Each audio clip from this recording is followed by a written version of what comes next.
ये बहुत ही खतरनाक सिचुएशन है क्योंकि यहाँ पर मैं पूरी तरीके से ट्रैप्ड हूँ। मैं अपने हैंड्स नहीं यूज कर सकता हूँ अपने आप को डिफेंड करने के लिए, और सामने से आने वाला बंदा मेरी वाट लगाने वाला है।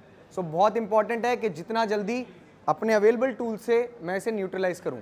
सो मैं अपने लेग्स को यूज करूंगा and I will do a push kick to his groin to finish him off. Coming, ये बंदा न्यूट्रलाइज हो गया। Now I have to set my self free from this trap. इस ट्रैप से फ्री होने के लिए see closest target available is the groin. So अपनी रिस्ट को यूज करूंगा, एक powerful strike to the groin, creating the space. अब अपनी एल्बो को यूज करूंगा to hurt him and create the space. Grind करना है आपको उसके चिन पे, this grind and create the space. अब मैं इक्वल पोजीशन में हूं अपने ओपोनेंट के साथ। Now from here I can use any series of strike to finish him of.